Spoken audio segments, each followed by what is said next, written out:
Esta é uma história de ficção, mas há dores ficcionais que se parecem demasiado com a vida. Aos 52 anos, Helena Matos sobreviveu a um AVC grave e ouviu do marido, já de malas feitas, uma frase que lhe rasgou por dentro que a doença ainda não tinha tocado. A viagem estava paga, ela que recuperasse. Enquanto a família seguia para as Maldivas com a leveza de quem não sente o peso da consciência, Helena fez uma chamada a partir da cama do hospital e começou a mudar o destino da sua própria vida. Quando eles regressaram bronzeados, cansados do luxo e cheios de explicações, encontraram uma mulher que já não estava disposta a ser carteira, amparo e silêncio ao mesmo tempo. Se alguma vez sentiram que alguém só se lembrava de si quando precisava de alguma coisa, deixem a vossa opinião nos comentários. E, se gostam de histórias humanas, intensas e honestas, deixem o vosso gosto e subscrevam o canal. Helena Matos acordava sempre antes de toda a gente, como se o corpo tivesse desaprendido a descansar. Ainda o sol mal tocava os prédios da rua, já ela estava de pé na cozinha ampla do apartamento onde vivia havia quase 30 anos, a cortar queijo, a pôr café a fazer e a organizar mentalmente a lista de tarefas do dia. Fazia-o com a mesma precisão com que analisava relatórios financeiros no trabalho, com a mesma disciplina com que tinha construído uma carreira sólida numa grande empresa do setor energético, com a mesma determinação com que durante décadas sustentara uma casa inteira sem nunca se queixar em voz alta. No tampo da mesa, ao lado da chávena, estava o tablet com os mercados abertos e as cotações a mexerem-se no ecrã. Helena olhava para os números com uma serenidade profissional que raramente levava para a vida pessoal. No trabalho, sabia identificar riscos, antecipar quedas, proteger ativos. Em casa fazia o contrário. Tapava buracos, compensava falhas, justificava o injustificável e chamava amor ao hábito de aguentar tudo sozinha. Do quarto chegou o som da água do duche. O marido, Ricardo, tinha finalmente acordado. Helena pousou uma terceira chávena na mesa e lançou um olhar breve para a porta do corredor.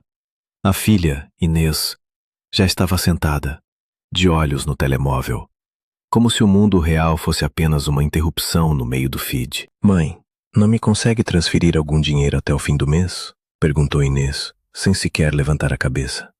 Na agência atrasaram-me a parte variável e eu preciso de pagar o ginásio e umas coisas. Helena nem perguntou quanto. Abriu a aplicação do banco com a rapidez de quem repete um gesto conhecido. Fez a transferência e limitou-se a dizer: já está. Inês murmurou um obrigada distraído, como quem agradece a uma máquina que funciona bem. Nem um olhar, nem uma pergunta sobre o dia da mãe, nem uma pausa. Aquela era a linguagem habitual da casa.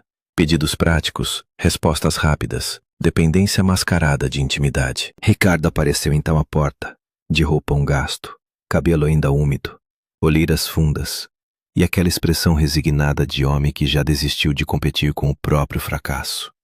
Quando Helena o conhecera, ele era um professor apaixonado por história, cheio de projetos, ideias e entusiasmo.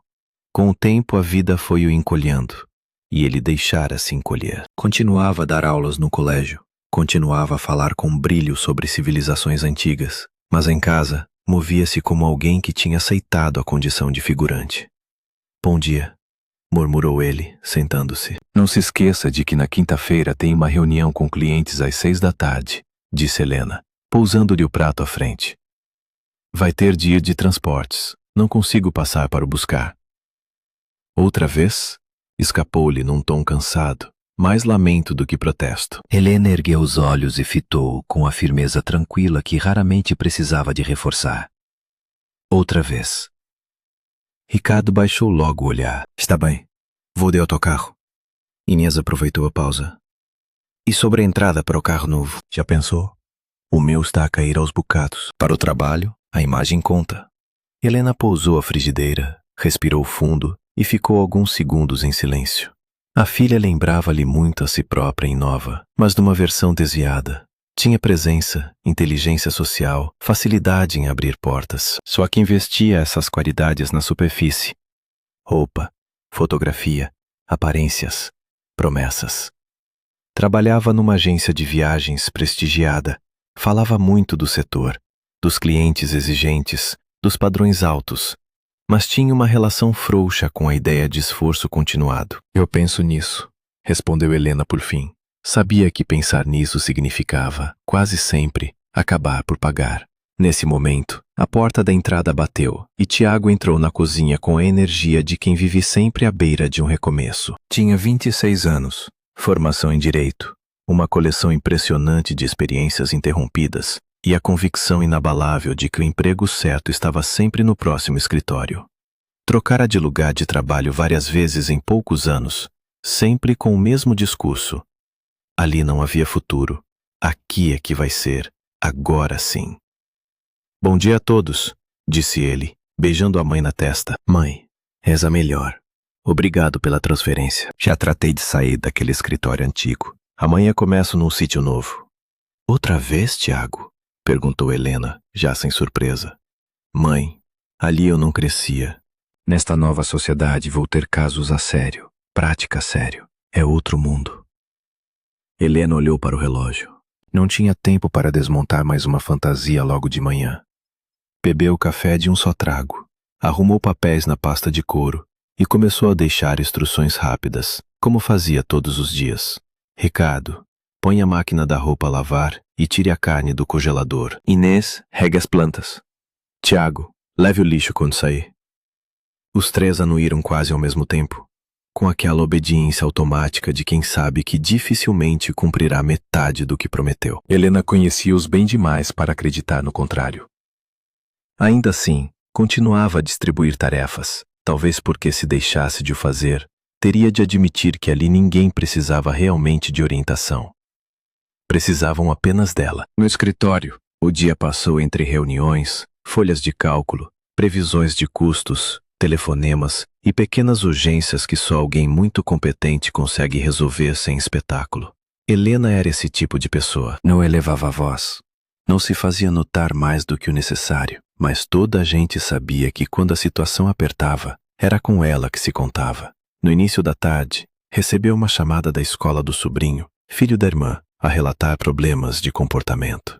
Mais tarde, outra chamada, desta vez do banco, por causa de um atraso num crédito associado a Tiago. Ao sair, já perto da noite, trazia consigo não apenas a fadiga do trabalho, mas também os restos mal amarrados da vida de toda a família. No metro apinhado, de pé entre desconhecidos cansados, Helena abriu no telemóvel uma página com fotografias de resorts. A ideia nascera semanas antes, ao passar os olhos por um anúncio demasiado bonito para ser ignorado. Mar impossível de tão azul, passadiço sobre a água, bangalôs em madeira clara, luz morna, ar de silêncio caro, Maldivas. Fazia anos que a família não tirava férias a sério. A última tentativa de descanso em conjunto acabara em irritações pequenas, contas grandes e a sensação de que Helena, em qualquer lugar do planeta, continuava a ser a responsável por tudo. Mesmo assim, naquela tarde no metro, agarrada ao varão com uma mão e ao telemóvel com a outra, ela imaginou outra possibilidade. Imaginou Inês a rir sem urgência, Tiago finalmente sem as suas trocas de rumo, Ricardo menos ensombrado, talvez até mais próximo. Imaginou-se a si própria sem relatórios, sem chamadas, sem a lista interminável de coisas para compensar. E com uma pontada quase infantil de esperança, pensou que talvez ainda fosse possível oferecer à família não apenas uma viagem, mas uma trégua. Quando chegou a casa, encontrou o apartamento vazio. Na mesa da cozinha, um bilhete de Ricardo. Saí para um jantar de antigos colegas. Voltou tarde. A carne continuava no congelador. As plantas estavam secas. O lixo seguia junto à porta. Helena nem se zangou. Fez o jantar, arrumou a cozinha, tratou da roupa, respondeu a 2 e-mails de trabalho e, já perto da meia-noite, sentou-se ao computador com uma folha em branco e uma ideia fixa. Fez contas durante horas. Cortou despesas, adiou o plano de renovar a casa de banho, assumiu mais 2 projetos extraordinários na empresa e redesenhou os próximos meses à volta de um objetivo que ninguém lhe pedira, mas que ela transformou numa missão íntima: pagar uma viagem inesquecível para os 4. Não uma escapadela qualquer, uma verdadeira pausa.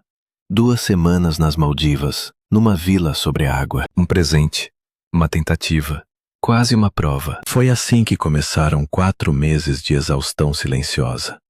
Helena passou a levantar-se ainda mais cedo, para deixar tudo encaminhado antes de sair, e começou a regressar ainda mais tarde, com trabalho extra debaixo do braço.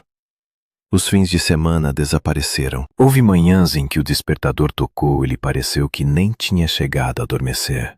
Houve noites em que jantou uma sopa reaquecida diante do computador, enquanto corrigia projeções e respondia a clientes que só sabiam pedir mais. Em casa, as perguntas continuavam as mesmas, sempre viradas para as necessidades dos outros.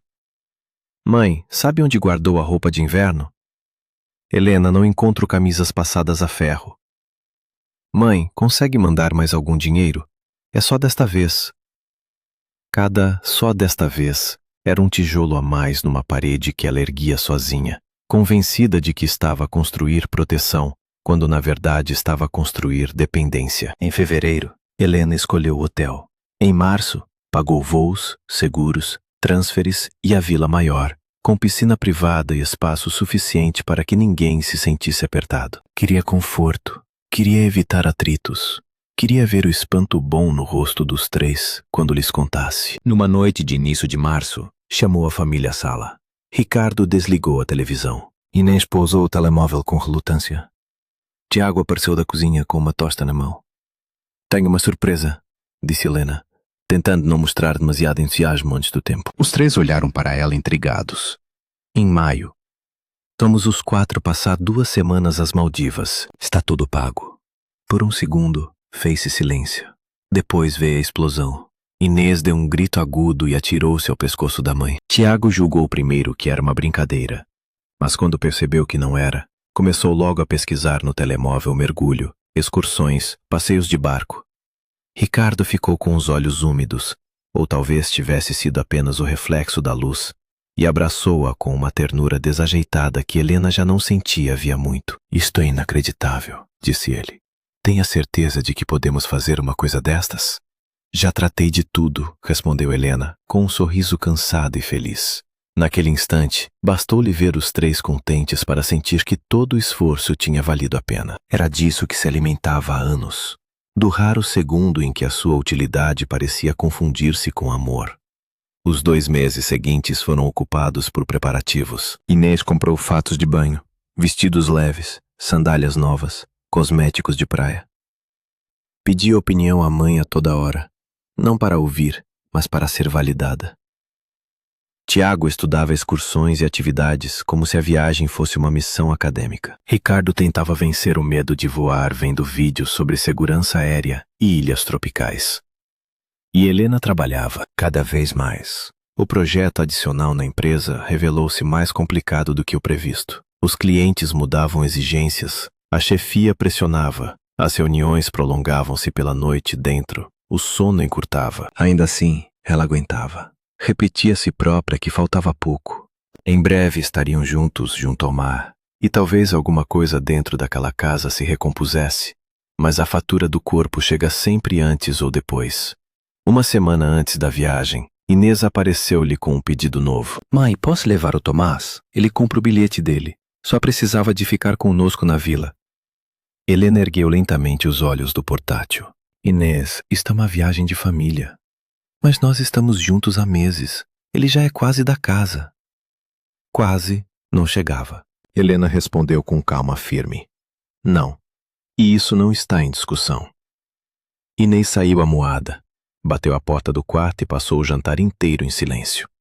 Ricardo, como era seu hábito, fez-se de invisível. Tiago nem reparou. Estava demasiado concentrado a escolher entre um passeio de barco ao pôr do sol e um mergulho guiado. 3 dias antes da partida, numa quarta-feira, Helena acordou com a sensação de que tinha a cabeça cheia de chumbo. A luz incomodava, o estômago revirava-se. A mão direita dava pequenos sinais de formigueiro. Sentou-se na cama, esperou alguns segundos, respirou fundo e concluiu o que concluía sempre. Cansaço ia passar. Na casa de banho, olhou-se ao espelho e não gostou do que viu. O rosto estava pálido, as olheiras fundas, a expressão mais velha do que a idade. Ainda assim, tomou um analgésico, passou água fria no rosto e decidiu continuar. Faltavam apenas 3 dias. Tinha de aguentar. Só mais um esforço. Só mais uma manhã. Quis preparar um pequeno almoço especial, talvez para criar aquele ambiente de contagem decrescente, feliz, que tinha imaginado tantas vezes. Cortou legumes para a salada, preparou panquecas para Inês, ovos com bacon para Tiago, um prato de que Ricardo gostava desde os primeiros anos de casamento. Movia-se devagar, mas ainda se movia, até que a faca escorregou da mão direita. Primeiro foi isso, depois uma dormência estranha subir do braço para o ombro, da perna para o tronco. Helena tentou apoiar-se à bancada, mas o corpo falhou-lhe como se de repente tivesse deixado de lhe pertencer. Ricardo, chamou ela. A palavra saiu torta, pesada, irreconhecível.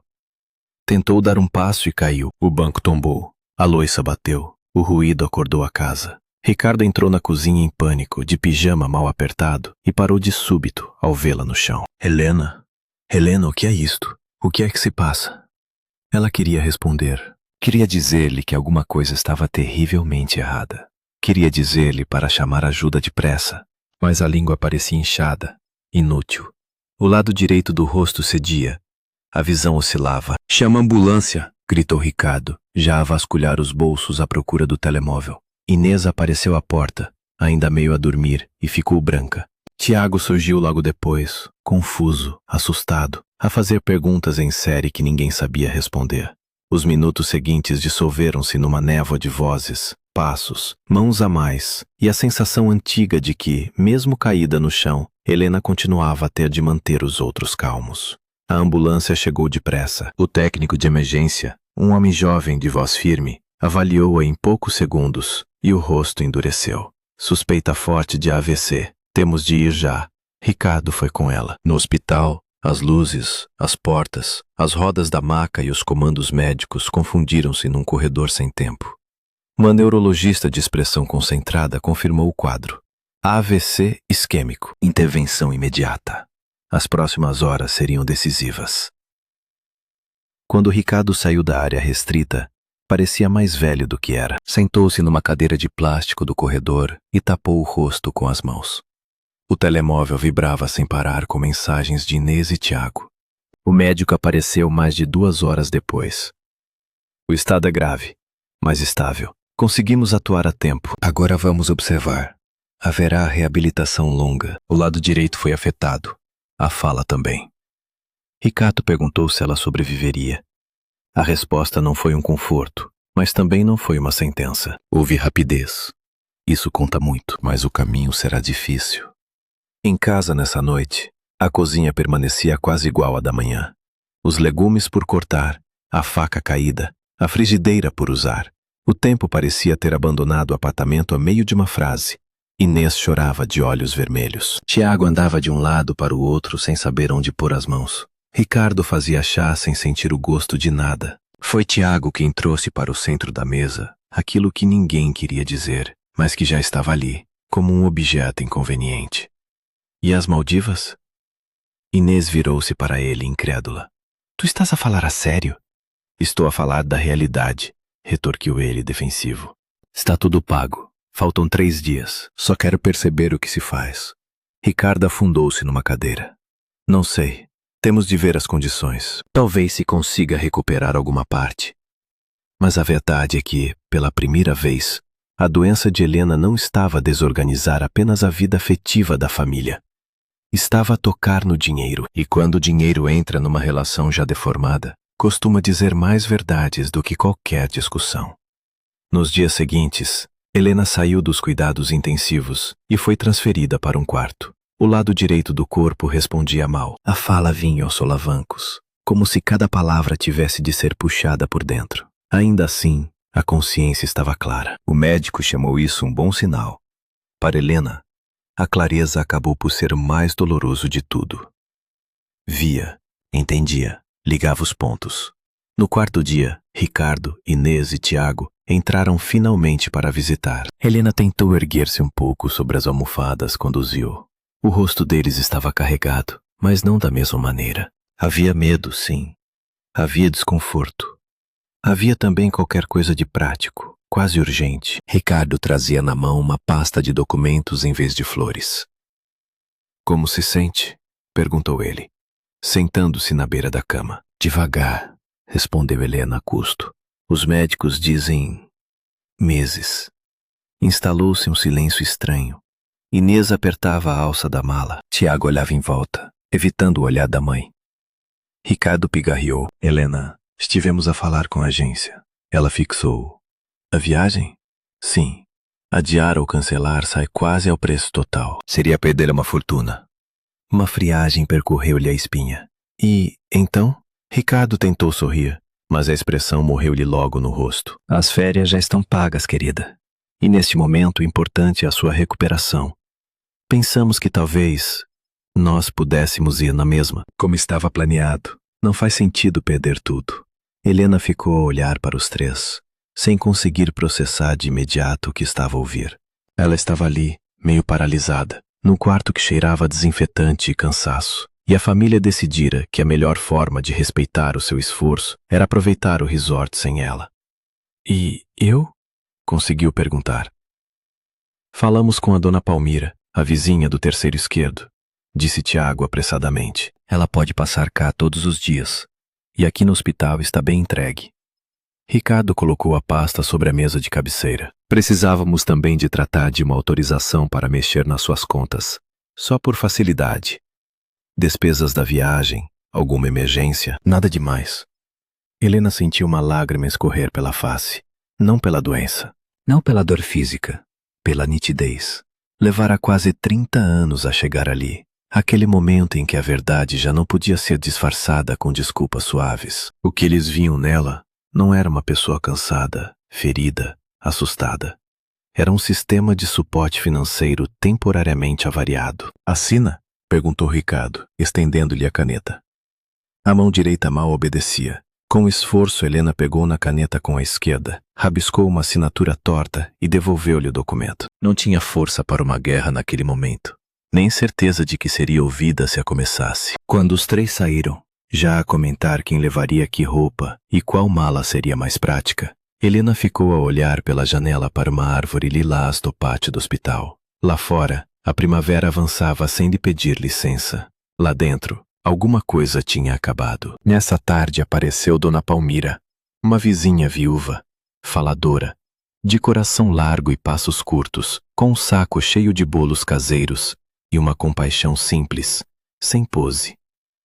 Sentou-se perto da cama e começou a falar do prédio, das pessoas, dos netos, das pequenas intrigas domésticas, como se normalidade fosse um remédio.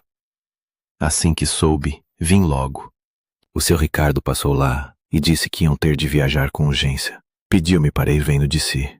Helena quase sorriu com amargura. Viajar com urgência era uma formulação elegante para o abandono. No dia seguinte, entrou no quarto a enfermeira Teresa Almeida, mulher da idade de Helena, olhar atento, jeito direto, e uma espécie de bondade sem açúcar. Enquanto verificava a medicação, percebeu que a paciente estava a chorar em silêncio. O que se passa? Com pausas, tropeços e alguma vergonha, Helena contou. Falou da viagem paga por si, do AVC, da decisão da família, da autorização que assinara sem ler. Teresa ouviu até o fim, e quando pegou na pasta deixada na mesa, o seu rosto mudou. Helena, isto não é uma simples autorização para mexer numa conta do dia a dia. Isto é uma procuração geral. Abrange contas, patrimônio, investimentos. Dá margem para fazer muita coisa. A sala pareceu inclinar-se ligeiramente. Helena fechou os olhos. Como é que eu pude? Agora não é hora de se culpar, interrompeu Teresa com firmeza. É hora de agir. Tem alguém de confiança? Um advogado? Um notário? Alguém sério? Demorou alguns segundos, mas o nome acabou por surgir. Álvaro Mendes, notário respeitado, homem metódico, com quem Helena trabalhara anos antes em operações bancárias importantes. Não eram íntimos, mas havia respeito, memória profissional e uma noção sólida de caráter. Teresa anotou o contato. Eu trato de lhe ligar. Nessa noite, antes de adormecer, Helena soube por Dona Palmira que a família tinha ido embora. A vizinha vira o táxi, as malas, a agitação feliz à porta do prédio, os rostos leves de quem se sente merecedor de tudo. Disseram-me que a senhora insistiu para eles irem, para não perderem a viagem, contou Dona Palmira com genuína admiração. Que grande coração! Helena limitou-se a voltar o rosto para a janela. Às vezes, a forma como os outros contam a nossa história diz mais sobre a comodidade deles do que sobre a verdade dos factos. Na manhã seguinte, quando a luz ainda entrava tímida pelas persianas, bateram à porta. Álvaro Mendes entrou com um ramo discreto de crisântemos brancos e uma pasta de couro. Era um homem de presença contida, cabelo grisalho bem penteado, fatos escuros, olhar treinado para distinguir emoção de documento, mas não tão frio que não visse a dor quando ela estava diante dele. Bom dia, Helena. Ela tentou sorrir. Obrigada por vir. Álvaro não desperdiçou palavras com pena. Essa foi a primeira delicadeza que ela lhe reconheceu. Viu o documento. Há problemas graves. E mesmo que não houvesse, podemos agir para proteger os seus interesses. Mas precisamos de fazê-lo já. Sentou-se ao lado da cama, abriu os papéis, leu tudo devagar e começou a fazer perguntas muito concretas. Que bancos, que contas, que imóveis, que investimentos, que cofres, que assinaturas digitais, que acessos. Teresa ficou no quarto e ajudou Helena quando a fala emperrava, ou a memória precisava de um segundo a mais para organizar datas e nomes. Durante mais de 1 hora, a cama de hospital transformou-se num centro de comando. Álvaro redigiu revogação imediata de poderes, notificações para bloqueio preventivo de movimentos, alertas para alteração de acessos, medidas cautelares para a proteção do patrimônio. Tudo com uma precisão quase cirúrgica. Quando terminou a primeira leva de documentos, ergueu os olhos. Há outra coisa que devia rever. O seu testamento. Helena ficou calada. Tinha feito o documento muitos anos antes, quando ainda acreditava que amar era garantir tudo aos seus, sem reservas, nem perguntas. Quero alterá-lo, disse por fim, com uma clareza que surpreendeu até a si própria. Álvaro observou-a longamente. Tenha certeza? É uma decisão séria? Tenho. Naquele instante, Helena percebeu que a doença lhe tinha retirado muita coisa, mas também lhe tinha dado uma espécie de lente limpa. Pela primeira vez em muitos anos, não estava a decidir para manter a paz. Estava a decidir para não desaparecer de si mesma. Com apoio de Álvaro, refez o testamento. Reservou a maior parte do patrimônio para o Fundo de Apoio à Reabilitação de Pessoas que tivessem passado por AVC. Destinou uma parte relevante a projetos de formação para jovens profissionais de neuroreabilitação e deixou um reconhecimento concreto a Teresa, a única pessoa que em poucos dias demonstrara mais cuidado genuíno do que a própria família em anos. Quando Teresa percebeu isso, protestou de imediato. Não posso aceitar. Pode, respondeu Helena devagar, mas firme. Não como pagamento, como gratidão. Álvaro fechou a pasta. Hoje mesmo seguem as notificações. A partir de agora, ninguém move nada sem controlo. E depois tratamos do resto. Com calma, mas com firmeza. Nessa noite, já no aeroporto, Ricardo ligou. Helena viu o nome no ecrã. Hesitou um segundo e atendeu. Helena, ainda bem. Temos um problema. O cartão foi recusado. Precisamos de pagar bagagem extra, internet no hotel, algumas taxas. Deve haver algum erro.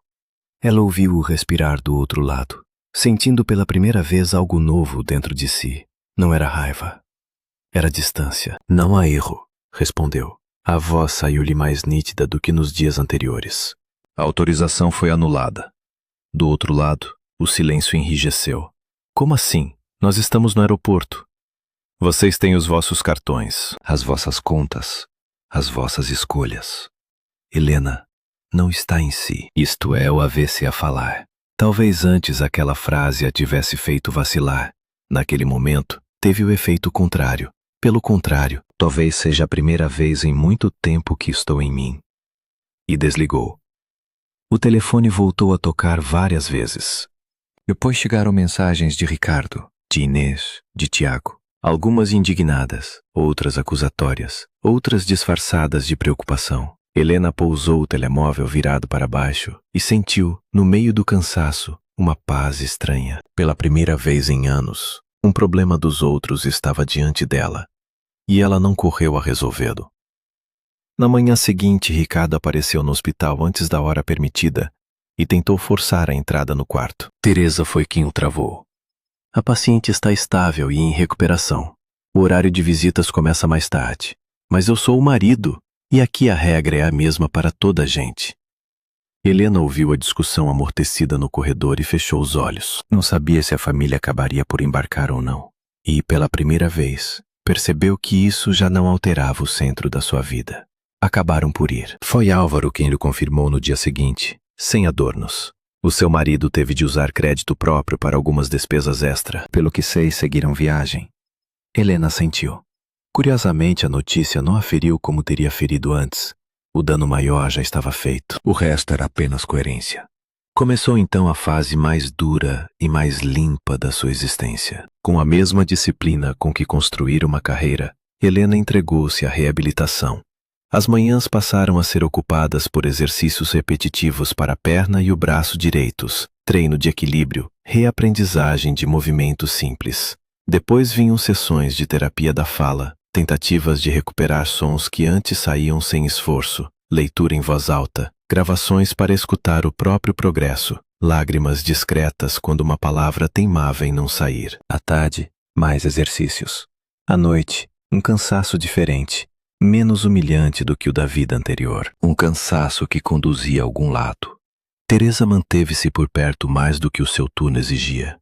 Ajustava almofadas, insistia em pequenas metas, trazia textos curtos para Helena ler, falava-lhe de neuroplasticidade com uma esperança prática, sem falsas promessas. Álvaro visitava regularmente com notícias jurídicas, contas protegidas, passwords alteradas, acessos revistos, separação de bens a preparar, a primeira minuta do pedido de divórcio. Tem a certeza de que quer avançar já? Perguntou ele uma tarde, enquanto organizava papéis no quarto. Pode esperar até estar mais forte. É precisamente porque ainda estou frágil fisicamente que preciso de proteção legal já, respondeu Helena, agora com mais fluidez. Durante anos fui eu a amparar tudo. Não vou voltar a ficar exposta. Álvaro anuiu. Havia respeito no seu silêncio. Da família, durante algum tempo quase nada. Nem visitas, nem cuidados, nem culpa suficientemente forte para vencer o conforto do resort. A única informação chegava por intermédio de Dona Palmira, que continuava a aparecer com compotas, pão caseiro e notícias recolhidas no elevador. O seu Ricardo ligou, disse que está tudo lindo, um calor maravilhoso, água transparente. Perguntou também se a questão dos cartões já tinha sido resolvida. Helena chegou a rir-se, um riso curto, quase incrédulo. A vizinha percebeu apenas metade, mas sentou-se ao lado dela mesmo assim, oferecendo aquela presença modesta que às vezes vale mais do que grandes promessas de família. 2 semanas depois, Helena foi transferida para um centro de reabilitação mais completo. O quarto novo tinha vista para um parque. Havia mais luz, mais rotina, mais horizonte. Álvaro acompanhou a mudança. Teresa, numa decisão que surpreendeu Helena, aceitou alguns turnos no mesmo centro para continuar perto dela. Não fazia sentido deixá-la a meio do caminho. Disse apenas: foi ali, entre barras de apoio, sessões de hidroterapia, consultas, dores musculares e pequenos triunfos diários, que nasceu dentro de Helena uma ideia diferente. Cada vez que conversava com outros doentes, percebia o mesmo padrão: medo, desinformação, famílias cansadas, falta de dinheiro, ausência de orientação, solidão. Havia pessoas a recuperar quase sozinhas, sem saber a quem pedir ajuda, sem recursos para terapias adequadas, sem alguém que lhes dissesse com honestidade que o caminho era longo, mas não impossível. Talvez seja isto, murmurou ela uma tarde, olhando pela janela depois de uma sessão particularmente dura. Isto o quê? Perguntou Teresa. O que eu hei de fazer com o resto da vida? Não quero voltar para a rotina antiga como se nada fosse. Quero criar alguma coisa útil para pessoas como nós. Como nós, sorriu Teresa. Helena sorriu de volta. Sim, pessoas a quem a vida obrigou a recomeçar sem pedir licença. A ideia começou pequena. Um grupo de apoio, encontros regulares, informação acessível, uma ponte entre pacientes, famílias e especialistas. Mas à medida que os dias avançavam e a recuperação progredia, O projeto ganhava contornos mais nítidos. Helena não falava mais como quem fantasia, falava como quem desenha um plano. Ao mesmo tempo, a frente legal avançava. O divórcio formalizou-se. Ricardo, com o apoio de um advogado, tentou levantar a tese conveniente de que as decisões assinadas por Helena após o AVC poderiam ser invalidadas por incapacidade. Mas a estratégia foi travada por relatórios médicos claros, pelo testemunho do neurologista, pela precisão documental de Álvaro e pelo facto simples de que Helena estava consciente, orientada e determinada desde os primeiros dias. Quando soube disso, não sentiu vitória. Sentiu uma espécie de justiça tardia. Nem alegria, nem vingança, apenas a reposição de um limite. Entretanto, a família regressou. Dona Palmira telefonou muito alterada. Helena, não sei se devo dizer-lhe, mas eles estão à porta do apartamento e não conseguem entrar. Dizem que as fechaduras foram mudadas. E foram, respondeu Helena, calma. Mas onde vão ficar? Inês tem um apartamento. Tiago também tem um pequeno T1 comprado há uns anos. Ricardo pode ficar com um deles. Ninguém está na rua. Do outro lado, a vizinha ficou sem saber o que pensar. Para uma geração habituada a engolir muito em nome da família, aquilo parecia duro. Para Helena, pela primeira vez, parecia apenas proporcional. Pouco depois, Ricardo ligou. Havia revolta na voz dele, e também algo mais feio, espanto por já não andar sobre o mesmo terreno. O que significa isto? Não conseguimos entrar em casa. Já não é sua casa, respondeu Helena. Está a exagerar. Tudo isto por causa de uma decisão infeliz? Helena endireitou-se na cadeira do quarto de reabilitação. Não foi uma decisão infeliz, Ricardo. Foi um retrato. Vocês foram descansar enquanto eu mal conseguia mexer metade do corpo. E antes disso, trouxeram-me uma procuração para assinar. Não foi um erro, foi uma revelação. Está doente. Não pode mudar tudo assim. Posso. E mudei. Desligou antes que a conversa reabrisse o velho mecanismo de explicação, culpa e cedência. As semanas seguintes consolidaram o que até então ainda parecia frágil. Helena começou a andar com apoio reduzido. O braço direito recuperou algum movimento fino. A fala tornou-se quase fluida, embora a emoção ainda lhe pregasse rasteiras em certas consoantes. Passou a interessar-se por apartamentos novos, claros, funcionais, sem peso de passado. Não queria voltar ao lugar onde passara anos a apagar-se em prestações. Não quero regressar àquela casa, disse Álvaro. Tem paredes a mais cheias de mim em estado de sacrifício. Álvaro compreendeu de imediato. Tratou da venda do apartamento antigo e mostrou-lhe várias hipóteses de nova habitação. Helena escolheu um estúdio amplo, luminoso, num edifício moderno, acessível, perto do centro de reabilitação. Janelas grandes, linhas simples, espaço suficiente para respirar. Nada ali cheirava a dever. Quando saiu finalmente do centro e entrou na casa nova, acompanhada por Teresa e Álvaro, parou alguns segundos junto à janela. Não havia vozes a pedir, não havia loiça acumulada, não havia pressa emprestada, não havia contas escondidas dentro de afetos mal resolvidos. Havia silêncio. E pela primeira vez em muito tempo, o silêncio não lhe pareceu vazio. Parece-lhe espaço. Bem-vinda à casa, disse Teresa. Helena pousou a mão na bancada da cozinha e deixou os olhos umedecerem sem vergonha. Desta vez sim, respondeu. Nessa mesma noite, a campainha tocou.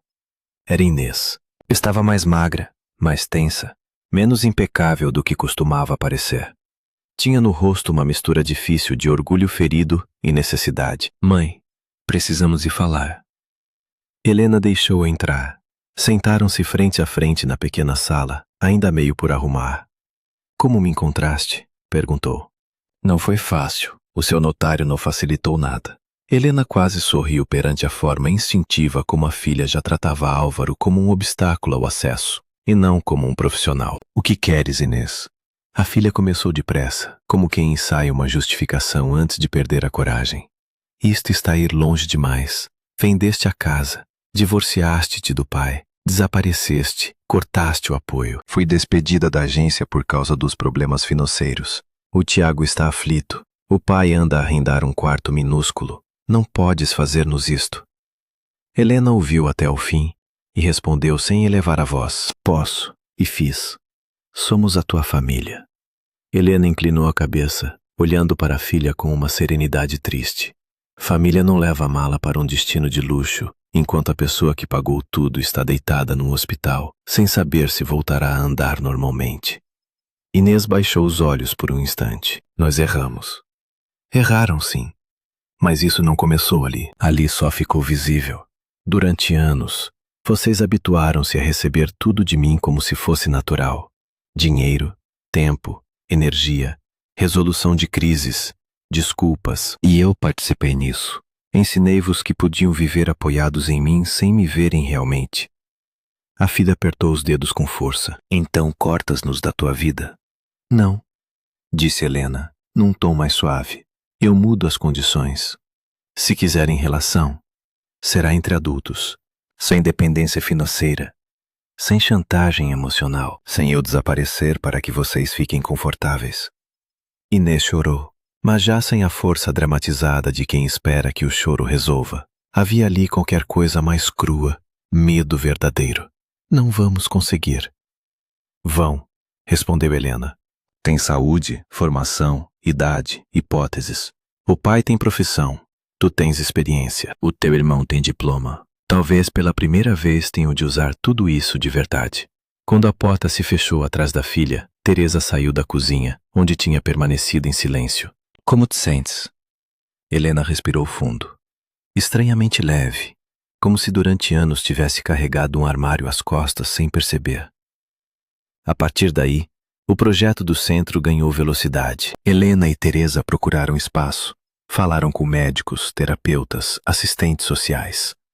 Álvaro ajudou na constituição legal da associação e na estruturação financeira inicial. Helena investiu parte do próprio dinheiro, mas desta vez cada euro tinha direção e sentido. Não era para tapar irresponsabilidades.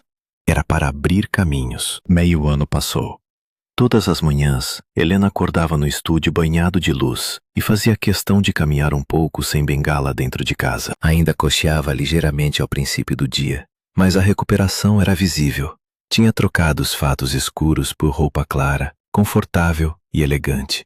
O rosto continuava maduro, com as marcas normais do tempo e da luta, mas o olhar mudara. Havia nele uma presença que antes estava escondida debaixo de exaustão. Na manhã da inauguração oficial do centro, Teresa ligou cedo. Está pronta para o grande dia? Pronta como alguém pode estar para abrir algo que lhe nasceu quase de uma ruína, respondeu Helena. Vestia um vestido azul claro, sapatos estáveis e discretos. Penteou-se devagar e por um instante ficou a olhar-se ao espelho. Não viu a mulher derrotada pelo AVC. Viu alguém refeito de dentro para fora, sem fantasia de perfeição, mas com uma dignidade que já não dependia da aprovação de ninguém. Foi então que a campainha tocou de novo. Desta vez era Tiago. Estava abatido. A camisa amarrotada, a barba por fazer, o olhar cansado de quem bateu em várias paredes de seguida e só agora suspeita que talvez não seja azar, mas padrão. Mãe, posso entrar? Entrou, sentou-se. Demorou um pouco a falar. Fiquei sem trabalho. Estou sem dinheiro. O quarto que arrendei vence esta semana. Eu precisava de ajuda. Helena sentou-se à frente dele e viu, pela primeira vez sem o véu do instinto maternal descontrolado, um homem adulto assustado. Não um menino. Não um caso sem solução. Um homem. O que queres exatamente de mim, Tiago? Dinheiro, respondeu ele com honestidade desesperada. Só até me orientar. Antigamente, Helena já teria aberto a carteira antes mesmo de a frase terminar. Agora não. Não te vou dar dinheiro. Tiago ergueu a cabeça, furioso e incrédulo. Nem emprestado? Nem emprestado. Como é que consegue ser assim? Ela deixou a pergunta pousar entre ambos antes de responder. Porque durante demasiado tempo confundi ajudar com impedir-vos de crescer. E não vou continuar a fazer isso contigo. Os olhos dele endureceram. Então queres que eu me afunde? Não. Quero ajudar-te de outra forma. Posso falar com pessoas da área jurídica. Posso rever contigo o currículo. Posso preparar-te para entrevistas.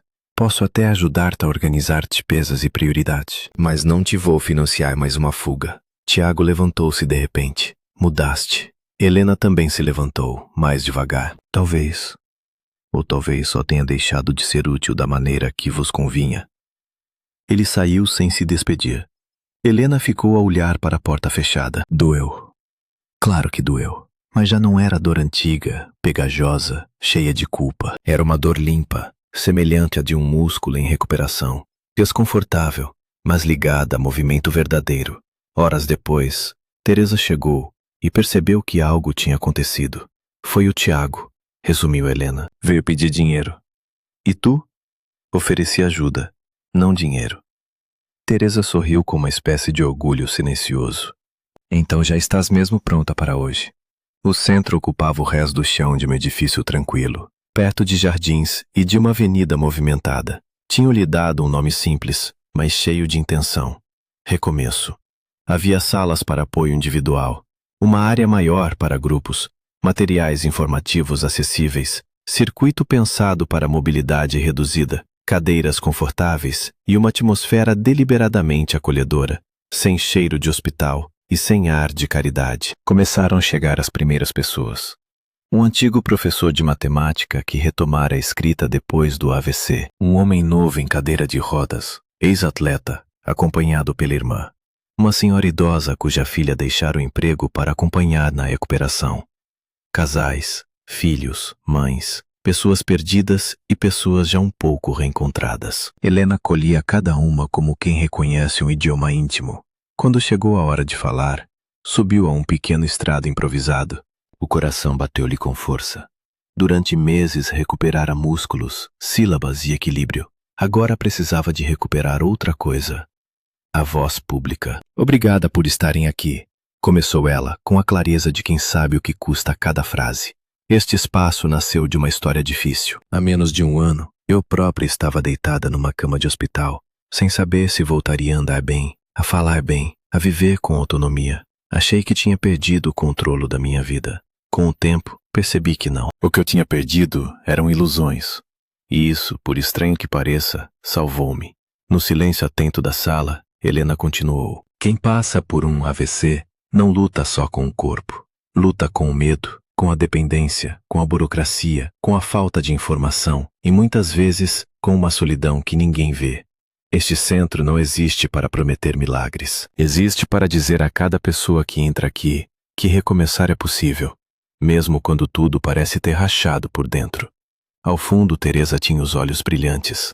Álvaro mantinha sua postura contida, mas havia um orgulho evidente no modo como observava Helena. Aplausos encheram a sala e Helena sentiu uma emoção diferente de todas as que a vida profissional lhe dera. Não era reconhecimento pelo cargo, nem gratidão interessada, nem dependência. Era algo mais raro, sentido. Depois da parte formal, seguiram-se conversas, perguntas, trocas de contactos, histórias partilhadas. Helena passou de grupo em grupo, ouvindo tanto quanto falava, e a cada relato confirmava-se na decisão que tomara meses antes. O centro já era real, e o mais importante, era útil.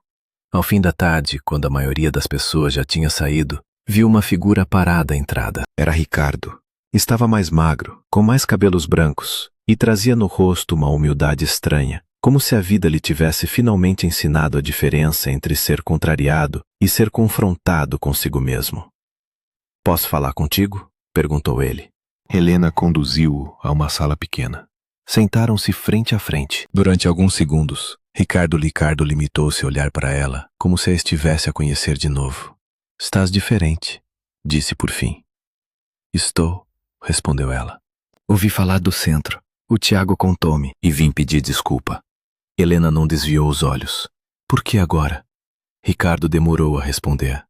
Porque levei tempo a perceber. No início, achei que estavas a exagerar, que era revolta, doença, orgulho ferido. Disse isso a toda a gente, para ser sincero.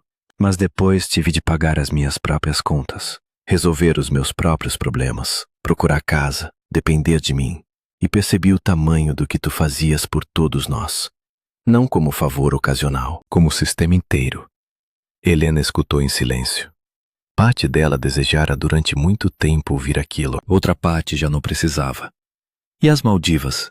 Perguntou ela. Ricardo baixou a cabeça. Foi imperdoável. Não tenho como adornar. Foi vergonhoso. Eu sabia disso, mas fui cobarde. Preferi a conveniência, a decência. A sinceridade naquele momento valeu mais do que qualquer tentativa de absolvição. Eu não guardo ódio, disse Helena, olhando para as mãos pousadas no colo. Mas também não consigo voltar ao que era. Aquilo acabou. Ricardo anuiu, com um peso resignado. Eu sei, não vim pedir que voltes atrás. Helena ergueu os olhos para ele e viu, pela primeira vez em muitos anos, um homem sem a armadura da passividade confortável. Se alguma coisa pode existir daqui para frente, disse ela, será outra coisa. Sem dependência, sem eu salvar ninguém, sem eu ser a base invisível de tudo. Se algum dia formos capazes de ter relação, terá de ser entre duas pessoas inteiras. Ricardo respirou fundo. Eu não sei se mereço isso, mas queria pelo menos dizer-te que vejo agora quem tu és e que devia ter visto muito antes. Quando ele saiu, Teresa apareceu à porta e perguntou apenas com o olhar. Helena sorriu, cansada e tranquila. Está tudo certo, respondeu. E estava. Não porque houvesse final feliz no sentido simples. Não porque toda a dor tivesse sido resolvida. Não porque o perdão apague o que aconteceu. Estava tudo certo porque, pela primeira vez, a vida de Helena já não dependia de que os outros se comportassem como ela gostaria. Dependia do que ela construía a partir dali. Nessa noite, sentada na varanda do seu estúdio com uma chávena de chá entre as mãos, Helena pensou no mar das Maldivas que nunca chegara a ver. Durante algum tempo, essa imagem representara a viagem perdida, a traição, a crueldade inesperada dos mais próximos. Agora significava outra coisa. Havia oceanos que não se atravessam de avião. Atravessam-se por dentro, quando uma pessoa deixa de viver ao serviço do medo de desagradar e começa finalmente a habitar a própria vida. Meses depois, o centro cresceu. Vieram mais voluntários, mais especialistas, mais famílias à procura de orientação. Helena e Teresa transformaram o que nascera de uma ferida num lugar de amparo real. Álvaro continuou a ajudar com a parte institucional. Tiago, depois de muita resistência, acabou por aceitar a ajuda profissional da mãe e encontrou um trabalho estável numa pequena sociedade jurídica. Inês demorou mais, mas começou a organizar a própria vida com menos teatro e mais responsabilidade. Ricardo manteve distância respeitosa, como quem sabe que qualquer reaproximação só seria possível sem antigas hierarquias escondidas. Helena não se tornou uma santa depois do sofrimento. Nem uma heroína perfeita. Tornou-se algo mais credível e mais raro. Uma mulher que entendeu, a um preço alto, que amor sem limites claros se transforma facilmente em autoabandono e que cuidar dos outros não exige desaparecer de si. Houve dias em que a perna ainda pesou, dias em que a fala tropeçou sob estresse, dias em que a memória do hospital regressou com cheiro de antisséptico e frio no peito. Mas mesmo nesses dias, Helena já não se sentia derrotada, sentia-se viva, inteira, presente. Às vezes, quando recebia no centro alguém acabado de sair de um internamento, ainda em choque, ainda sem saber por onde começar, dizia com calma aquilo que aprendera na pele. Às vezes a vida fecha de forma brutal a porta atrás da qual passamos anos a adoecer devagar, e só mais tarde percebemos que, do outro lado, havia ar. Essa foi a maior mudança de Helena. O AVC não lhe devolveu apenas movimentos, devolveu-lhe critério. O abandono da família não lhe tirou apenas ilusões, devolveu-lhe fronteiras. A nova casa não lhe deu apenas um endereço, deu-lhe pertença, e o centro não foi apenas um projeto, foi a prova de que uma ruína também pode servir de fundação, se a pessoa decidir construir com aquilo que sobrou, em vez de chorar eternamente o que caiu. Há quem pense que a liberdade chega com grandes vitórias, grandes amores ou grandes reconhecimentos. Mas por vezes, ela começa no instante discreto em que alguém, ainda fraco, ainda a tremer, ainda com medo, decide dizer, daqui para frente, eu não me abandono mais. Se reconheceram nesta história, ou se ela vos fez lembrar alguém próximo, contem-nos nos comentários. O que fariam no lugar de Helena? Deixem o vosso gosto, subscrevam o canal, e quando surgir